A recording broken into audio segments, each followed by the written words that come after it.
상견례에 오지 마세요. 딸의 목소리는 차가웠습니다. 아버지가 오시면 망해요. 30년을 혼자 키웠습니다. 아내 없이 허리 굽혀가며 식당 설거지까지 하며 그 딸이 검사가 됐습니다. 그리고 아비더러 오지 말라 했습니다. 하지만 저는 갔습니다. 그리고 그날 예비사돈 얼굴을 보는 순간 심장이 멎는 줄 알았습니다. 저는 박정수입니다. 올해로 66, 서울 노원구 상계동 낡은 빌라 반지하에 혼자 삽니다. 방 한 칸, 부엌 하나, 창문 너머로 보이는 건 사람들 발목뿐입니다. 그래도 불만 없습니다.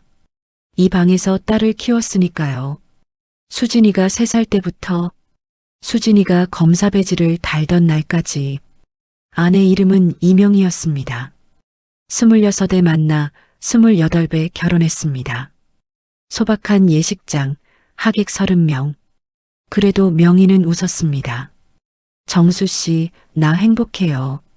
그 말이 지금도 귓가에 맴돕니다. 수진이가 태어난 건 결혼 이듬해였습니다. 명희는 뱃속에서부터 수진이 태몽 얘기를 달고 살았습니다. 꿈에 해가 2개 뜨던데 이거 딸이래요. 해가 2개면 쌍둥이 아냐? 에이, 그냥 크게 자랄 아이래요. 수진이는 그렇게 왔습니다. 조그맣고 울음소리가 요란한 아이로. 사고는 수진이가 3살 되던 해 가을이었습니다. 명희가 마트에서 돌아오는 길이었습니다. 장을 봤다고 했습니다. 수진이 좋아하는 떡볶이 떡이랑 어묵을 샀다고. 전화를 끊으며 저는 말했습니다.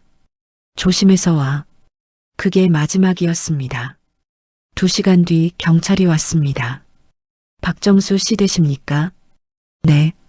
부인 되시는 이명애 씨가 사고를 당하셨습니다. 가슴이 내려앉았습니다. 어디 입원한 겁니까? 죄송합니다. 그 한마디로 알았습니다.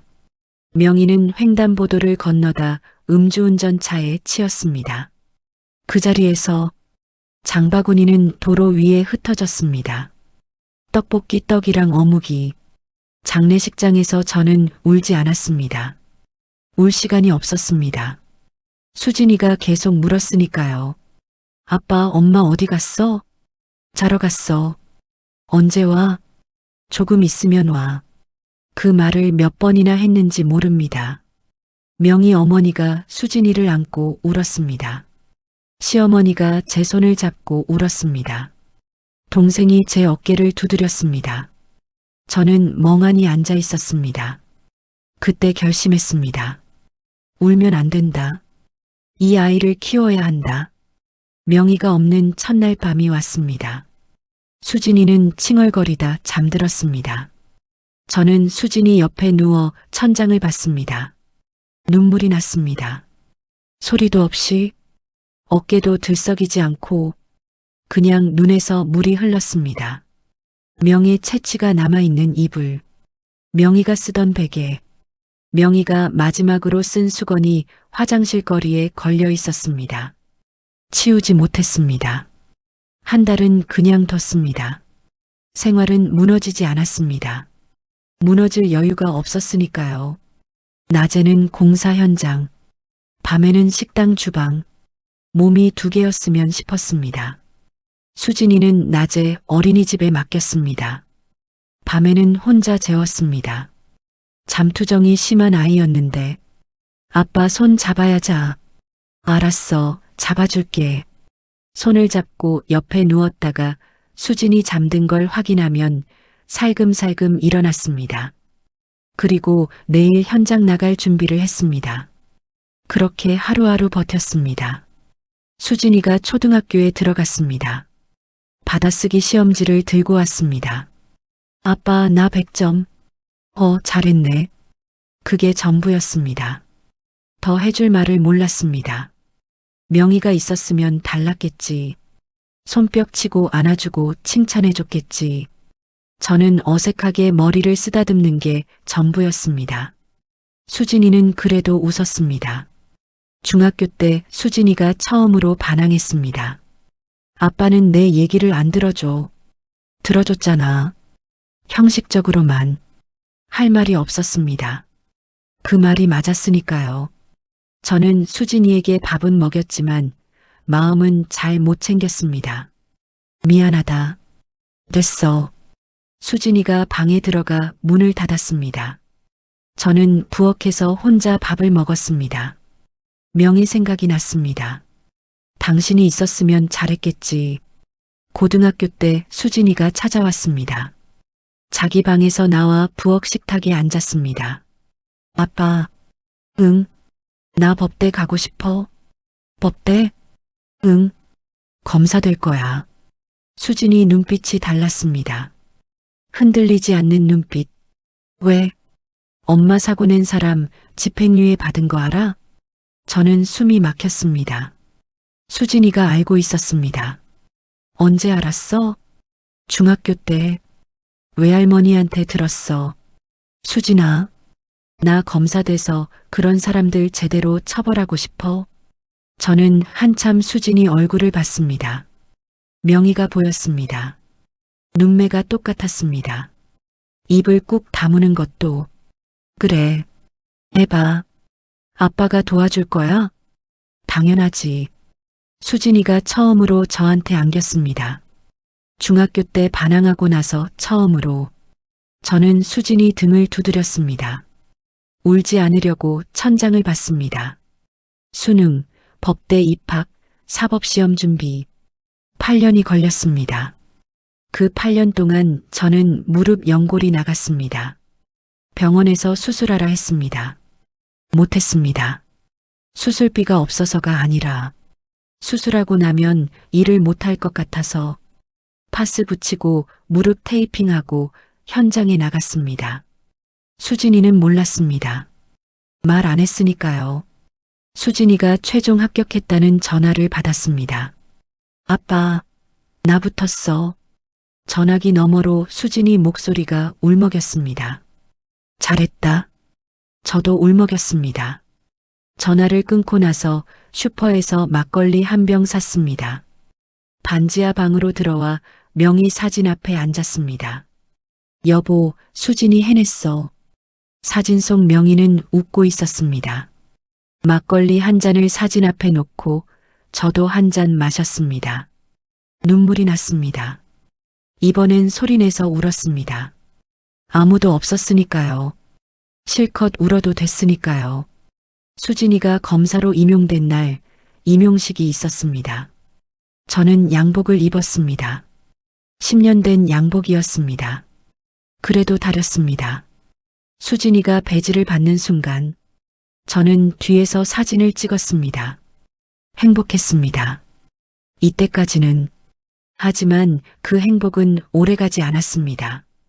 그 뒤로 수진이가 조금씩 달라지기 시작했으니까요. 아빠, 다음엔 미리 연락 좀 해줘요. 왜? 그냥 제 친구들이랑 자리가 있을 때는요.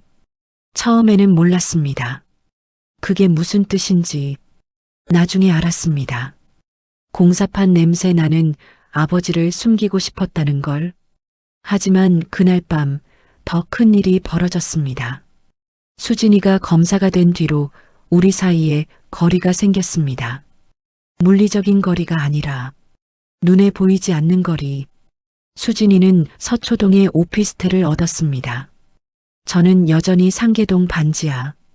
한 달에 한 번 만날까 말까 했습니다. 처음엔 바빠서 그러려니 했습니다. 검사가 바쁜 직업인 건 압니다. 그런데 이상한 일이 생기기 시작했습니다. 어느 날 수진이한테서 연락이 왔습니다. 아빠, 다음 주 토요일에 뭐해? 딱히 없는데 왜? 같이 밥 먹으려고. 내 친구들이랑. 오, 그래. 좋지. 근데 아빠. 응? 그냥 평상복으로 와. 작업복 말고. 작업복? 저는 그 단어를 듣는 순간 가슴이 서늘해졌습니다. 알았어. 약속 당일. 저는 깨끗한 바지에 남방을 입고 갔습니다. 그래도 손은 못 감췄습니다. 수십 년 공사판에서 굳은 손, 마디마디 터진 손. 어떤 로션으로도 안 됩니다. 수진이 친구들은 다들 깔끔했습니다. 검사, 변호사, 의사, 말도 세련됐습니다. 저는 어색하게 앉아 있었습니다. 수진이 친구 하나가 물었습니다. 아버님은 어떤 일 하세요? 저는 건설 쪽에서 일했습니다. 아, 건설업 하셨군요. 그 친구는 사업가인 줄 앞모양이었습니다. 수진이가 시선을 돌렸습니다. 저는 말을 잇지 않았습니다. 집에 오면서 혼자 생각했습니다. 내가 부끄러운 건가? 아니, 수진이가 나를 부끄러워하는 건가? 그로부터 2달 뒤 수진이한테서 전화가 왔습니다. 아빠, 나 남자친구 생겼어. 오, 그래? 어떤 사람이야? 판사야. 김동현이라고. 판사? 응, 좋은 사람이야. 목소리에서 들렸습니다. 좋아한다는 게 잘 됐네. 아빠가 밥이라도 한번. 아니, 그건 됐어. 말을 끊었습니다. 왜?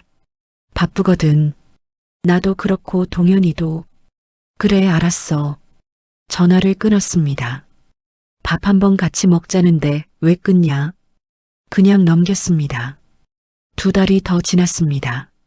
수진이가 다시 전화했습니다. 아빠, 나 있잖아. 응? 상견례 날짜 잡혔어? 오, 그래. 언제야? 다음 달 둘째 주 토요일. 어디서 해? 아빠, 양복 새로 맞춰야겠네. 오래된 거밖에 없어서. 잠시 침묵이 흘렀습니다. 수진아? 아빠. 목소리가 달랐습니다. 응? 있잖아, 아빠. 왜 그래, 말해봐. 상견례에 오지 마. 귀를 의심했습니다. 뭐라고? 오시지 마세요. 분명한 목소리였습니다. 떨리지도 않았습니다. 수진아, 지금 뭐라고 했어? 아빠, 제가 잘 처리할게요. 나중에 다시 자리 만들면 되잖아요. 자리를 만들면 된다고? 상견례를 나중에 다시 해? 아버지만 따로 뵙는 자리를요. 박수진. 너 지금 아비한테 딸 상견례에 오지 말라고 하는 거야? 아빠, 들어봐요. 동현이 아버지가 판사고 집안이 좀 달라요. 분위기. 그 단어가 칼처럼 들어왔습니다. 분위기. 네. 내가 공사판 다닌다고? 그게 분위기가 안 맞아? 아빠, 그런 뜻이 아니라. 그럼 무슨 뜻이야? 똑바로 말해봐. 전화기 너머에서 수진이가 숨을 들이켰습니다. 상대방이 까다로워요. 제가 잘 말씀드릴게요. 상대방이 까다롭다고. 내가 가면 일이 복잡해진다고. 죄송해요. 사과는 왜 해? 사과할 일이면 하지 말았어야지. 아빠, 됐어. 전화를 끊었습니다. 1시간 동안 방 안에 앉아 있었습니다. 아무것도 안 했습니다. 창문 너머로 사람들 발목이 지나갔습니다. 퇴근하는 사람들, 장봐가는 사람들, 아이 손잡고 가는 사람들. 저는 그냥 앉아 있었습니다. 명희 사진을 봤습니다. 여보, 우리 수진이가 상견례에 오지 말래.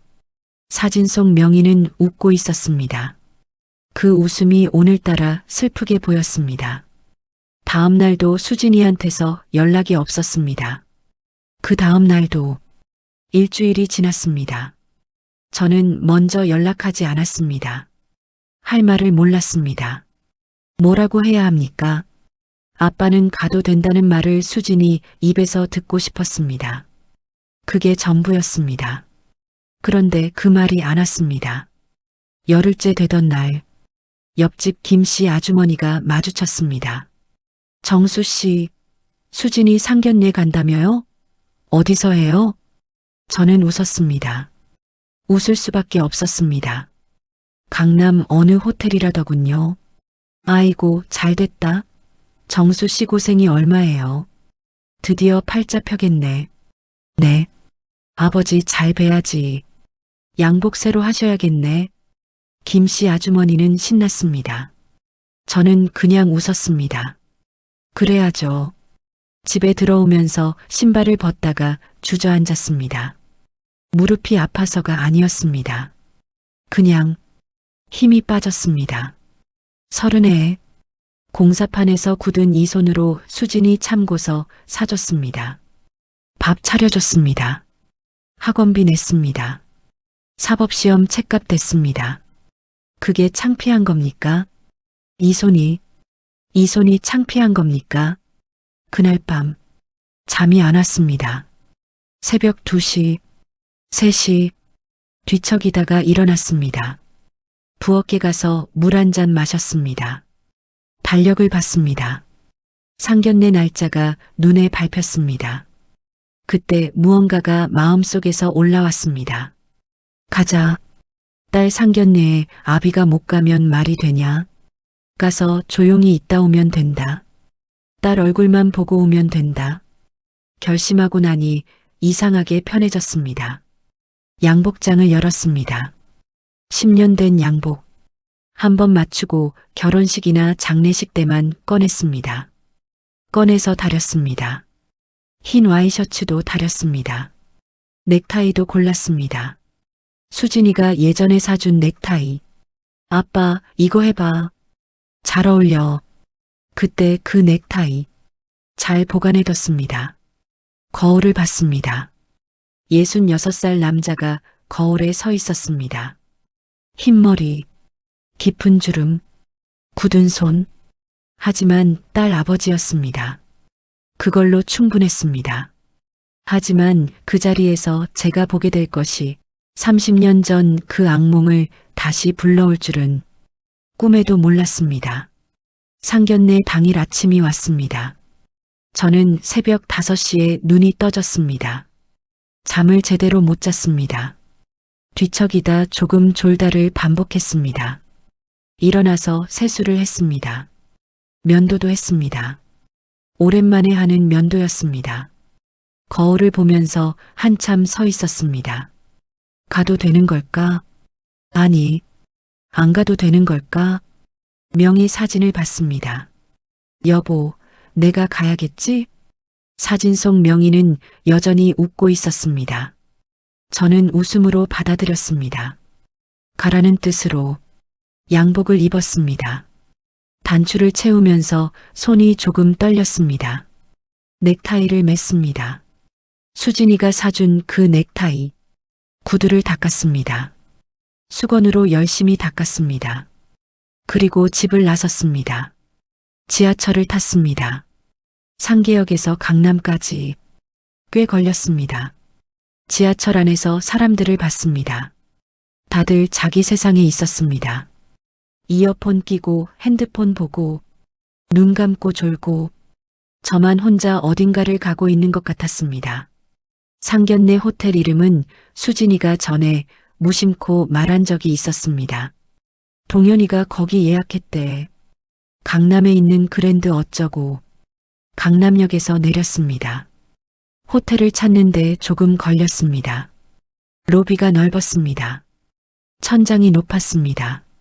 샹들리에가 달려 있었습니다. 저는 입구에 서서 한참 안을 들여다봤습니다.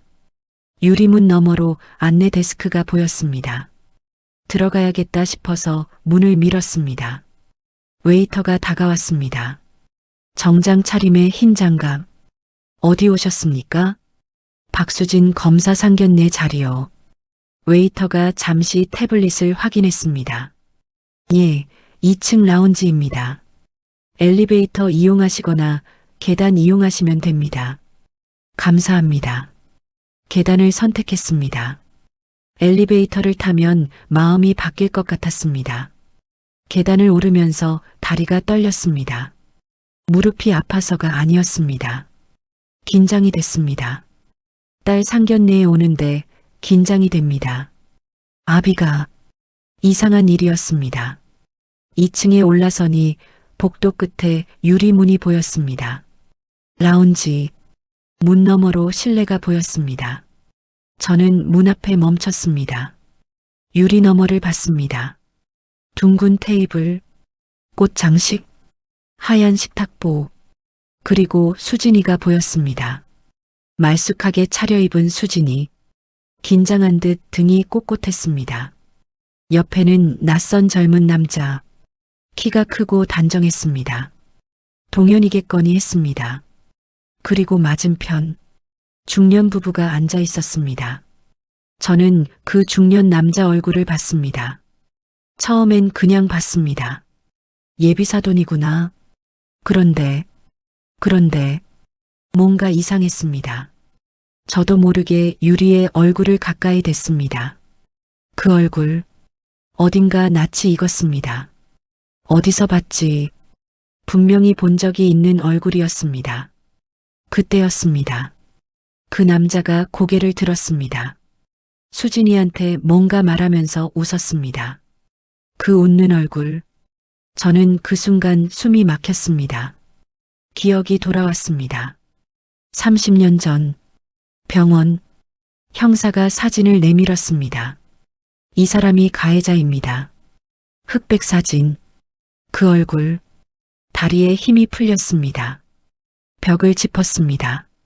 심장이 빠르게 뛰었습니다. 손이 떨렸습니다. 아니다. 아닐 거다. 착각이다. 30년이 지났다. 사람이 변했겠지. 닮은 사람이겠지. 저는 스스로에게 말했습니다. 하지만 몸이 알았습니다. 머리가 부정해도 몸이 먼저 알았습니다. 그건 최병태였습니다. 30년 전 음주운전으로 명의를 치고 달아난, 집행유예로 풀려난 그 사람이었습니다. 얼마나 서 있었는지 모릅니다. 다리가 떨렸습니다. 손을 쥐었다 폈습니다. 유리 너머에서 수진이가 웃고 있었습니다. 동현이와 눈을 맞추며 그 맞은편에 최병태가 앉아 있었습니다. 저는 결정해야 했습니다.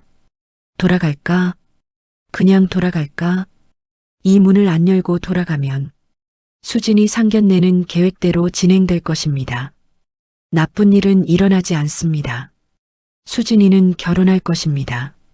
최병태는 아무 일도 없이 시아버지가 될 것입니다. 그때 눈에 들어왔습니다.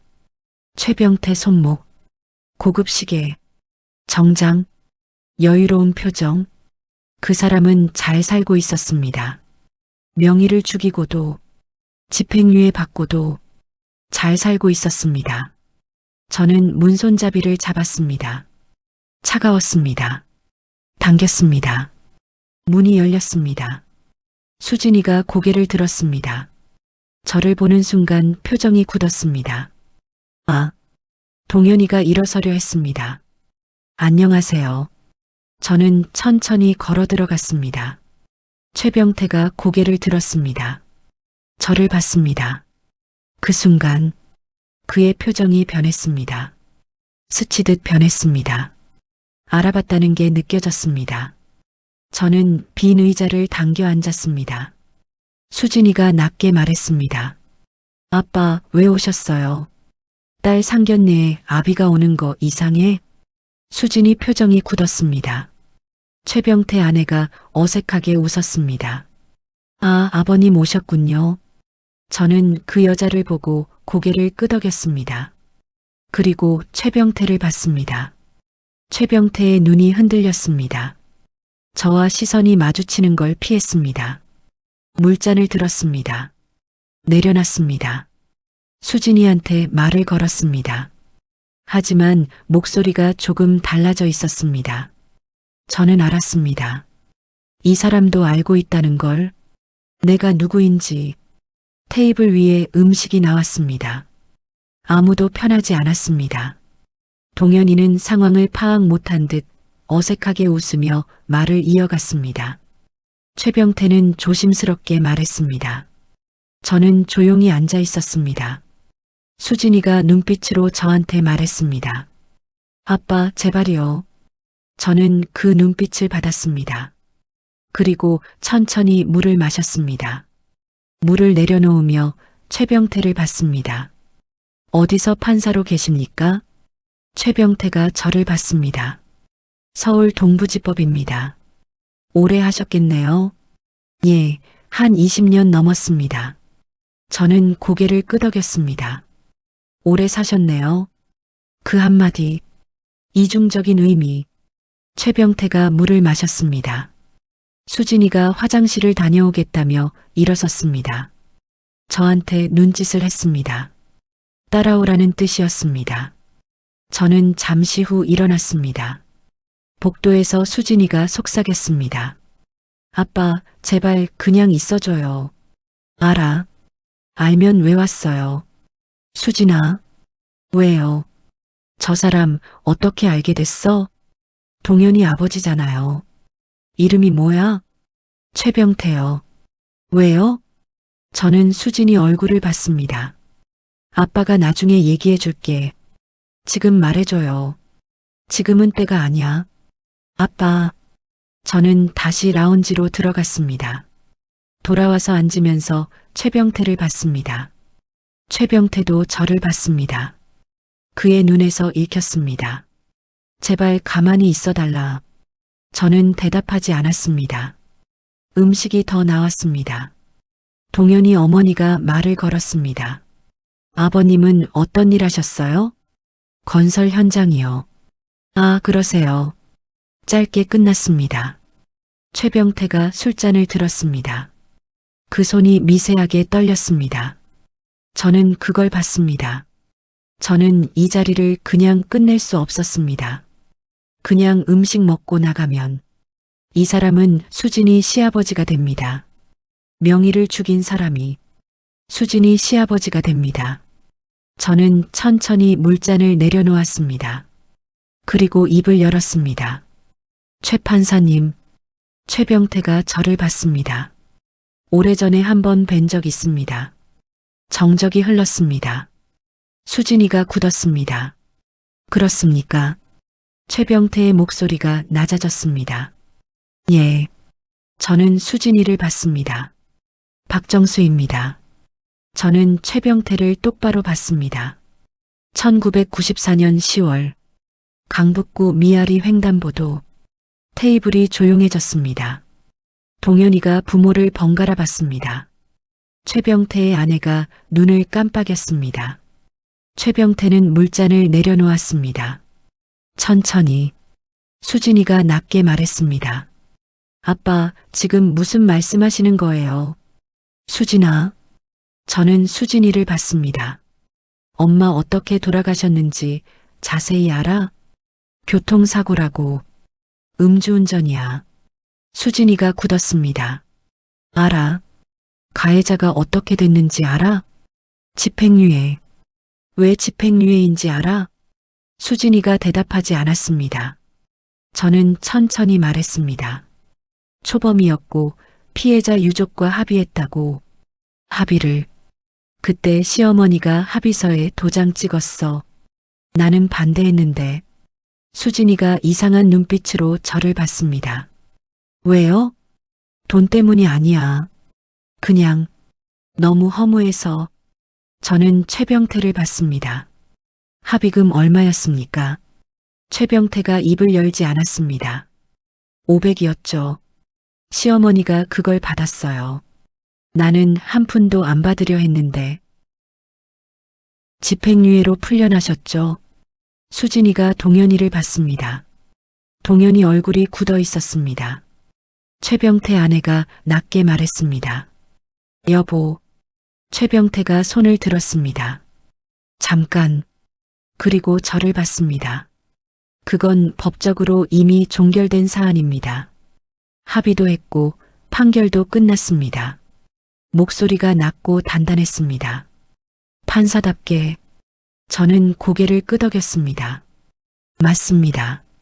그렇다면 법적으론 끝났습니다. 저는 수진이를 봤습니다. 하지만 이 아이한테는 끝나지 않았습니다. 수진이의 눈이 흔들렸습니다. 아빠. 저는 수진이한테 말했습니다. 수진아, 내 엄마는 그날 장을 보고 오다 이분 차에 치여 돌아가셨어. 목소리가 떨렸습니다. 참으려 했지만 떨렸습니다. 그날 차에 실려온 엄마 얼굴을 아빠가 봤어. 내가 좋아하는 떡볶이 떡이랑 어묵이 도로에 흩어져 있었어. 수진이의 눈에 눈물이 고였습니다. 아빠, 그만해. 한 가지만 더. 아빠, 한 가지만. 저는 최병태를 봤습니다. 그날 아침에 뭘 드셨는지 기억합니까? 최병태가 눈을 피했습니다. 기억 못하시죠? 30년 전이니까요. 저는 기억합니다. 사고 경위서에 적혀 있었습니다. 혈중 알코올 농도 0.1이 낮술이었습니다. 점심에 거래처 사람들이랑 술을 마시고 차를 몰았습니다. 그리고 명의를 쳤습니다. 저는 기억합니다. 저는 천천히 말했습니다. 혈중 알코올 농도 0.1이. 최병태가 눈을 감았습니다. 음주 상태에서 차를 모셨죠. 그리고 내 아내가 죽었습니다. 테이블이 조용했습니다. 동현이가 아버지를 봤습니다. 아버지. 최병태가 눈을 떴습니다. 동현아, 이게 사실이에요? 아버지. 최병태가 입술을 달싹였습니다. 그건 이미 오래된 일이고. 오래된 일? 동현이 목소리가 높아졌습니다. 사람이 죽은 게 오래된 일이에요? 수진이가 일어섰습니다. 동현아, 잠깐. 수진이가 동현이 팔에 손을 올렸습니다. 진정해. 수진아, 이게 나도 방금 들었어. 수진이가 최병태를 봤습니다. 사실이에요? 최병태가 오랫동안 침묵했습니다. 그리고 천천히 고개를 끄덕였습니다. 수진이가 의자에 앉았습니다. 양손으로 얼굴을 감쌌습니다. 저는 수진이 옆에 앉아 있었습니다. 아무 말도 하지 않았습니다. 최병태 아내가 나지막이 말했습니다. 정말 몰랐어요. 저는 저는 그 여자를 봤습니다. 믿었습니다. 그 여자는 몰랐겠지. 압니다. 최병태가 저를 봤습니다. 박정수 씨, 예, 내가 잘못했습니다. 30년 만의 말이었습니다. 저는 아무 말도 하지 않았습니다. 용서한다고도, 용서 못한다고도 그냥 봤습니다. 수진이가 고개를 들었습니다. 눈이 빨개져 있었습니다. 동현이를 봤습니다. 동현이도 수진이를 봤습니다. 둘 사이에 오래된 침묵이 흘렀습니다. 동현이가 먼저 말했습니다. 수진아, 응, 미안해. 내가 왜 미안해. 아버지 때문에. 수진이가 고개를 저었습니다. 내 잘못 아니야. 하지만 수진이의 눈에서 뭔가 결심이 보였습니다. 저는 그걸 알았습니다. 딸이니까. 수진이가 천천히 일어섰습니다. 그리고 저한테 말했습니다. 아빠, 응, 나가자. 저는 일어섰습니다. 동현이가 수진이를 봤습니다. 수진아. 수진이가 동현이를 봤습니다. 동현아, 나 생각 좀 해야 할 것 같아. 수진아, 연락할게. 수진이가 핸드백을 들었습니다. 최병태는 아무 말도 하지 않았습니다. 저와 수진이는 라운지를 나왔습니다. 계단을 내려왔습니다. 호텔 로비를 지나 바깥으로 나왔습니다. 강남 한복판. 사람들이 오갔습니다. 저와 수진이는 잠시 멈춰 섰습니다. 수진이가 저를 봤습니다. 눈물이 흘렀습니다. 아빠, 응, 나 왜 오지 말라고 했는지 알아? 말해봐. 무서웠어. 수진이가 말했습니다. 강남 한복판. 사람들이 지나갔습니다. 뭐가?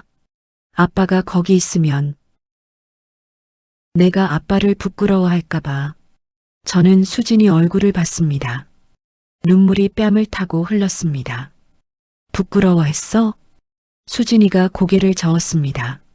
아니, 그럼 부끄러워할 것 같은 내가 무서웠어. 저는 그 말을 한참 생각했습니다. 부끄러워할 것 같은 나. 그 말이 무슨 뜻인지. 수진이가 계속 말했습니다. 아빠, 나 검사 됐잖아. 주변에 다 좋은 집안 사람들이야. 판사, 검사, 변호사. 다들 아버지가 뭐고 어머니가 뭐고. 나는 아빠가 공사판 다닌다는 거 자랑이야. 근데 수진이가 입술을 깨물었습니다. 그 자리에서 내가 잠깐이라도 아빠를 숨기고 싶어 할까봐. 그게 무서웠어. 저는 수진이를 봤습니다. 숨기고 싶었어? 수진이가 천천히 고개를 저었습니다. 아니, 그럼 됐어. 아빠, 부끄러워할까봐 무섭다는 건 부끄러운 게 아니라는 뜻이야. 수진이가 울었습니다. 소리 없이 어깨가 조금 흔들렸습니다. 저는 수진이 어깨에 손을 올렸습니다. 울지 마. 미안해, 아빠. 됐어. 진짜 미안해. 됐다고. 한참 그러고 섰다가 저는 말했습니다. 밥 먹었어? 수진이가 픽 웃었습니다. 거기서 못 먹었잖아. 그럼 밥 먹자. 어디서? 아빠가 아는 데 있어. 택시를 탔습니다. 상계동. 예전에 수진이 어릴 때 자주 갔던 감자탕 집. 아직 있을지 몰랐는데 있었습니다. 문을 열고 들어서니 익숙한 냄새가 났습니다. 국물 끓는 냄새, 고춧가루 냄새. 자리를 잡았습니다. 감자탕 1인분, 2인분 시켰습니다. 소주도 한 병. 수진이가 소주를 안 마신다는 걸 알았지만 저는 한 잔 따라줬습니다. 한 잔만. 왜요? 오늘 같은 날은 마셔야지. 수진이가 잔을 받았습니다. 잔을 들었습니다. 뭘 위해 마실까? 수진이가 생각하다 말했습니다. 엄마. 저는 웃었습니다. 그래, 엄마. 잔을 부딪혔습니다. 저는 단번에 마셨습니다. 수진이는 조금 마시다 얼굴을 찡그렸습니다. 소주가 달면 이상하지. 아빠는 어떻게 이걸 마셔요? 먹다 보면 돼. 싫어. 국물이 나왔습니다. 김이 올라왔습니다. 수진이가 숟가락을 들었습니다. 한 입 먹었습니다. 맛있다. 그렇지. 여기 진짜 오래됐다. 내가 너 어릴 때 데려왔잖아. 기억나? 뼈 잡고 먹은 거. 손에 국물이 묻어서 혼났잖아. 수진이가 웃었습니다. 밥을 먹으면서 저는 생각했습니다. 최병태, 그 사람을 봤습니다. 30년 만에. 미웠습니까? 물론 미웠습니다. 지금도 밉습니다. 명의를 돌려줄 수 없으니까. 하지만 오늘 뭔가 내려놓은 것도 있었습니다. 30년을 가슴에 담고 살았습니다. 그 사람 얼굴, 그 사고 경위서, 혈중 알코올 농도 0.1이 가슴속에 돌덩이처럼 있었습니다. 오늘 꺼냈습니다. 수진이 앞에서 그게 조금 가벼워진 느낌이었습니다. 이상했습니다. 용서한 게 아닌데 가벼워졌습니다. 수진이가 숟가락을 내려놓으며 물었습니다. 동현이한테서 연락 왔어. 핸드폰을 봤습니다. 뭐래? 미안하다고. 아버지랑 얘기했다고. 그래. 아버지가 아직도 그날이 후회된다고 했대. 저는 국물을 마셨습니다. 그 사람 마음이야. 아빠는? 뭐, 용서할 수 있어요? 저는 오래 생각했습니다. 젓가락을 내려놓았습니다. 용서, 응, 모르겠어. 솔직하게 말했습니다. 용서가 뭔지 잘 모르겠어. 밉지 않게 되는 건지, 아니면 그냥 있는 건지. 수진이가 조용히 들었습니다. 근데 한 가지는 알아. 뭔데요? 오늘 이 자리에서 내가 알아야 한다고 생각했어. 엄마가 어떻게 갔는지, 그 사람이 누군지. 수진이가 눈물을 닦았습니다. 알아서 다행이야. 응? 몰랐으면 그 집 며느리 됐겠지. 그리고 나중에 알았으면. 수진이가 고개를 저었습니다. 그게 더 힘들었을 거야. 저는 고개를 끄덕였습니다. 그래서 갔어. 알아. 오지 말라는 거 알면서. 알아, 아빠. 미안해. 수진이가 저를 봤습니다. 아니, 그래. 고마워. 소주를 한 잔 더 따랐습니다. 수진이가 잔을 내밀었습니다. 이번엔 제가 따라 드릴게요. 병을 받아 제 잔에 따랐습니다. 아빠, 응. 나중에 결혼하면, 응. 그때는 제대로 모셔갈게.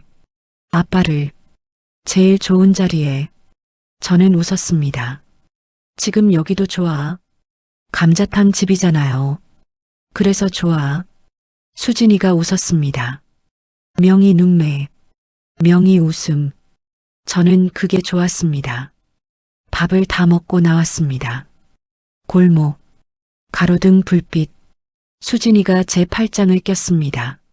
아빠, 응. 다음엔 연락하고 와. 상견례에? 아무데나. 저는 웃었습니다. 알았어. 우리는 천천히 걸었습니다. 급할 것 없었습니다. 수진이가 걸으면서 말했습니다.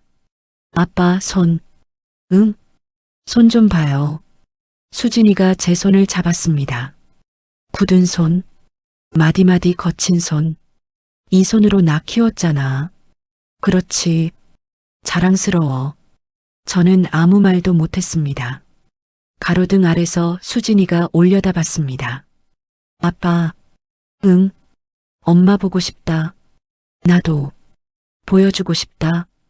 내가 이렇게 컸다고 알고 있을 거야. 그럴까? 그럼 우리는 다시 걸었습니다. 상계동 골목, 오래된 빌라들, 익숙한 냄새. 수진이가 말했습니다. 아빠, 응, 오래오래 살아. 저는 웃었습니다. 갑자기, 그냥, 그래, 살아볼게. 저는 생각했습니다. 오늘, 수진이 상견례에 갔습니다. 오지 말라는 곳에, 그리고 최병태를 봤습니다. 30년 전에 그 사람을 용서했습니까? 아직 모릅니다. 잊었습니까? 아닙니다. 하지만 오늘 밤 수진이 손을 잡고 걷고 있습니다. 그걸로 됩니다. 오늘은 반지하 집 앞에 왔습니다. 수진이가 문 앞에서 서 있었습니다. 들어가. 응. 아빠도 들어가. 그래. 수진이가 안겼습니다. 처음으로 오늘 아비한테. 저는 수진이 등을 두드렸습니다. 잘 가. 응. 조심해서 가. 응. 수진이가 골목을 걸어 나갔습니다.